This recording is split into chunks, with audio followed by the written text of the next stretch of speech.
Halo, gue Alvin Andrian. Dan gua Ridwan.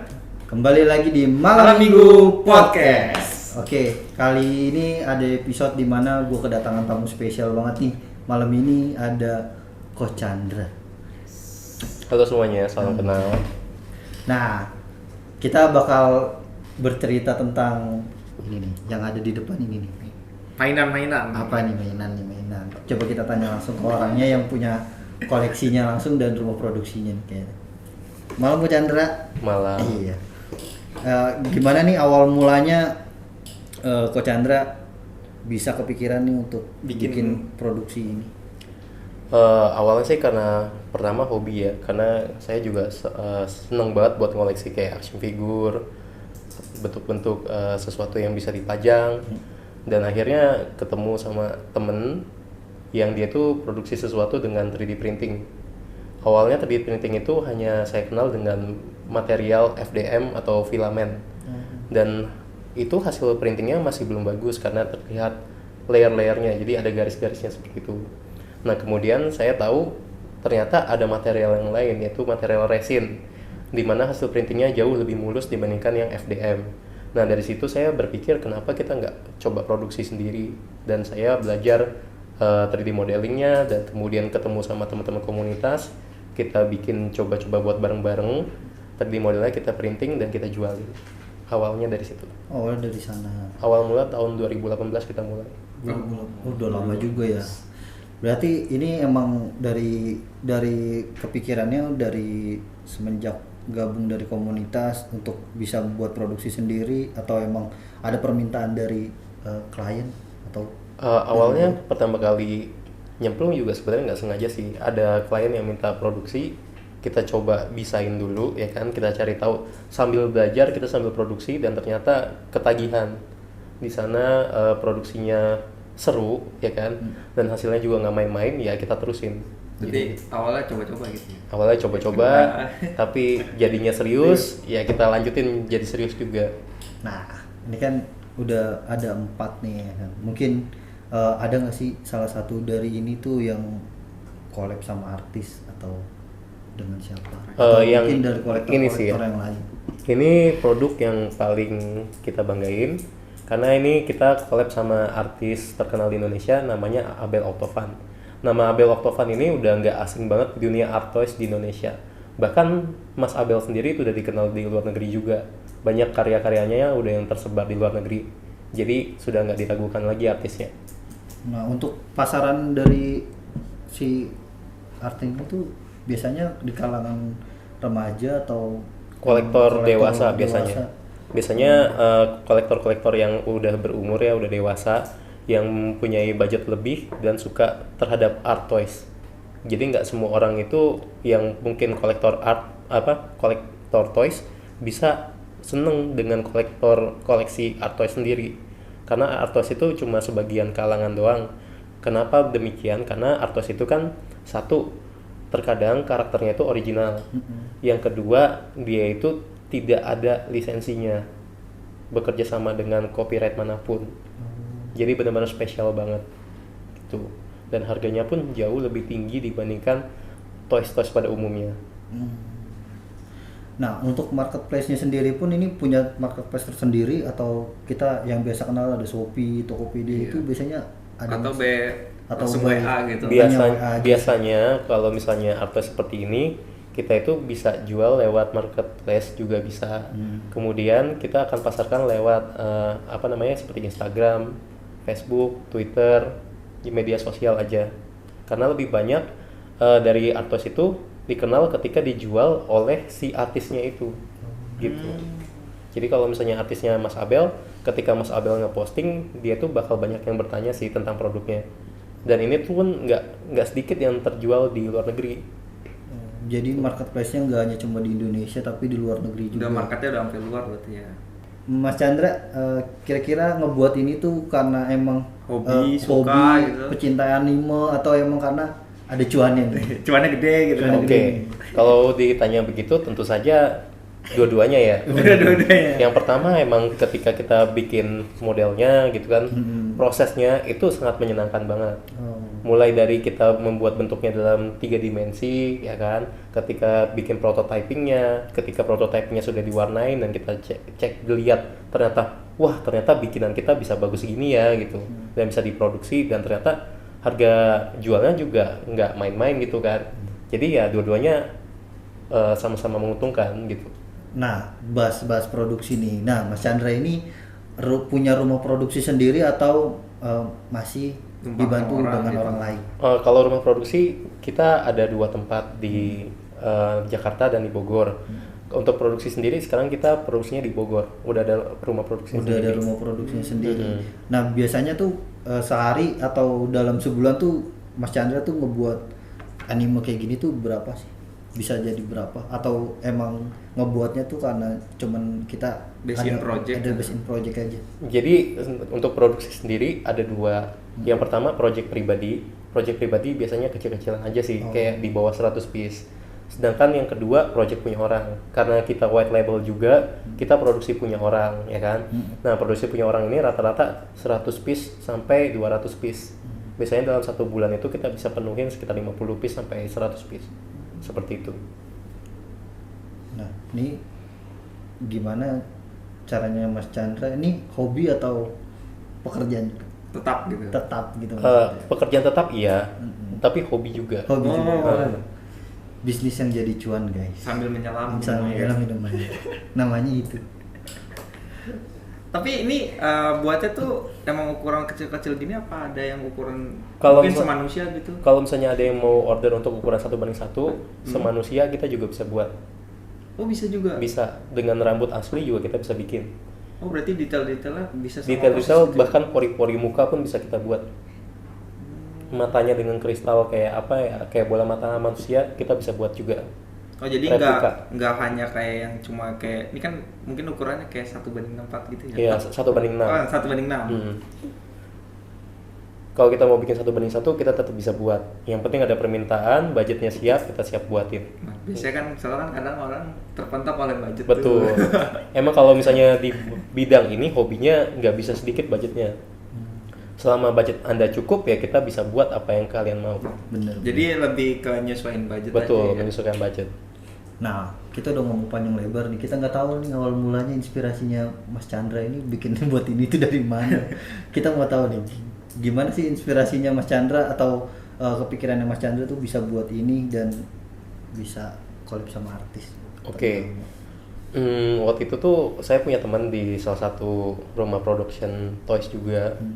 Cuman dia pingin iseng buat nyoba buka sendiri juga. Kebetulan kan dia kenal saya sebagai tempat produksi buat toys yang dia jalankan.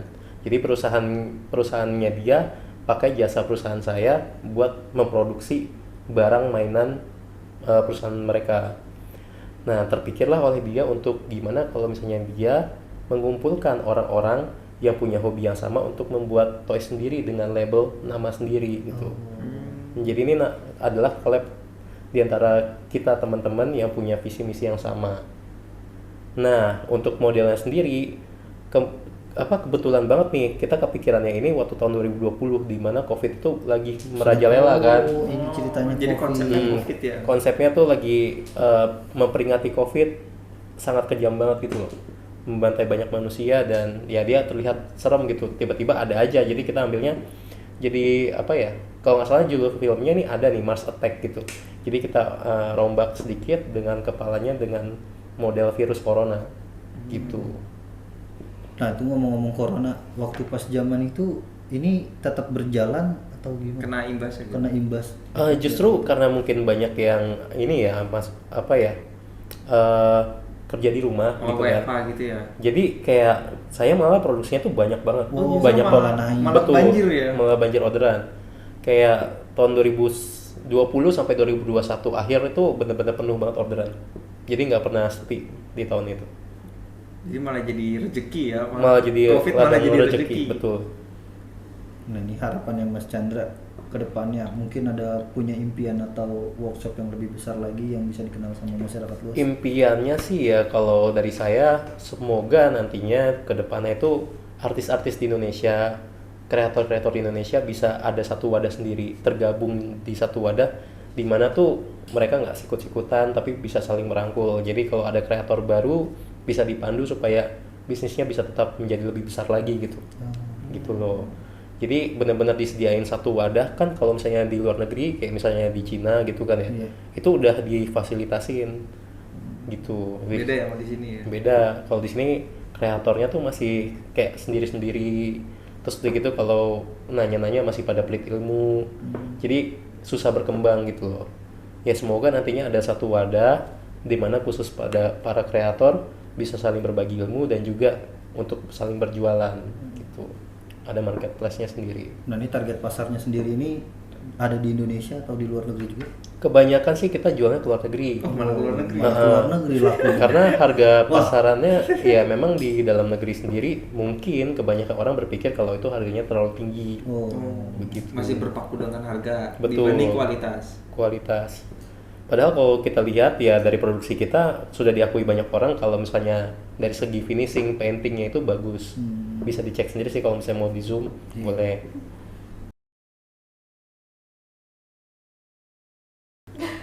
Oke, ini jadi bahannya ini plastik atau apa mas? Kalau material sendiri kita ada banyak macam.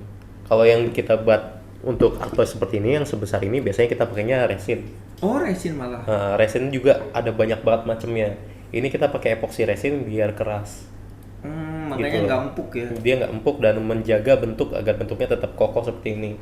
Dan kalau misalnya kita pakai bahan resin, itu di paintingnya atau di finishingnya lebih mudah karena mudah dihaluskan, juga lebih kilap gitu loh.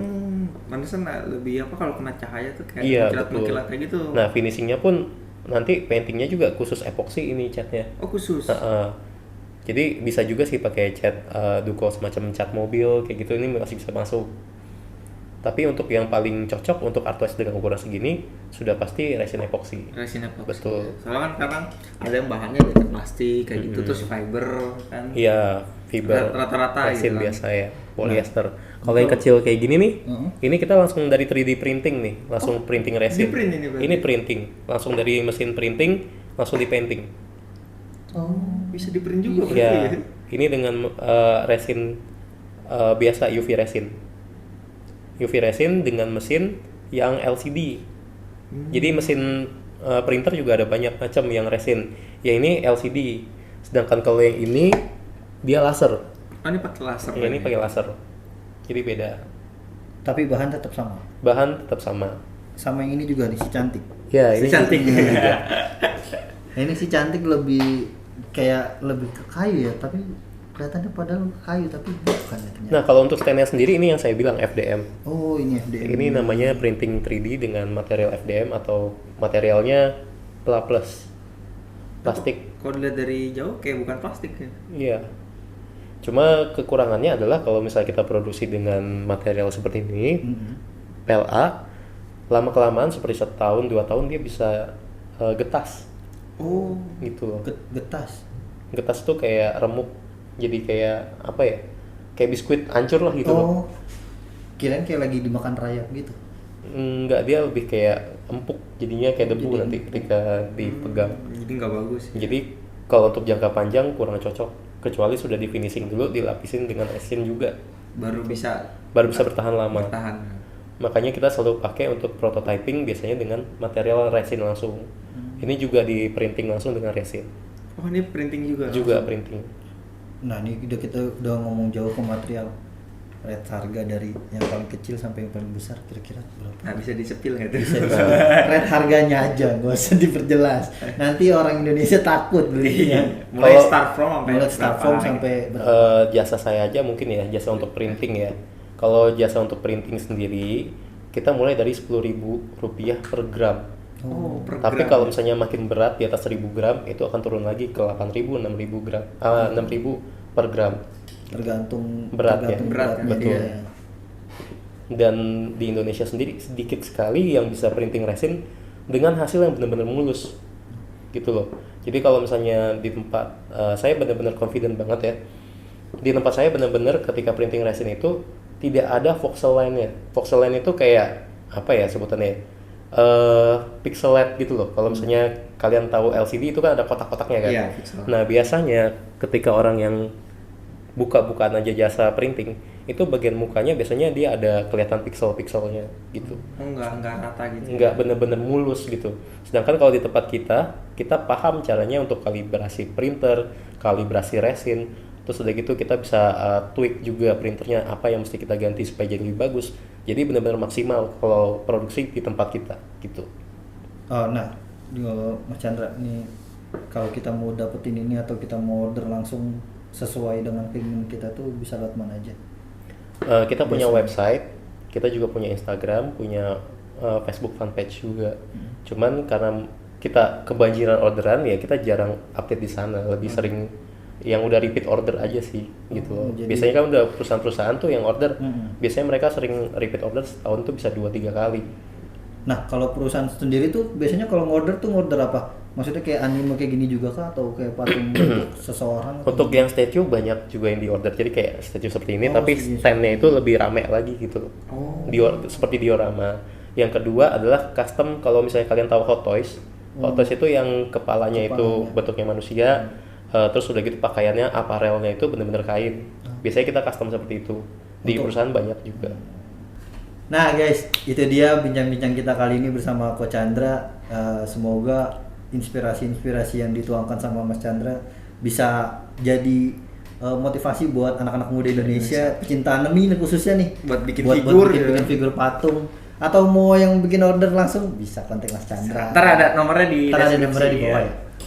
Oke, sekian guys episode kedua dari Malam Minggu Podcast bersama Coach Chandra. Terima kasih banyak Coach Chandra. Sama-sama. Semoga ilmu yang dituangkan tadi bermanfaat buat kita dan juga buat pecinta anime di luar sana yang ingin memiliki patung-patung ini tersebut. Terima kasih. Sampai jumpa Di di Malam episode Minggu berikutnya. Podcast selanjutnya.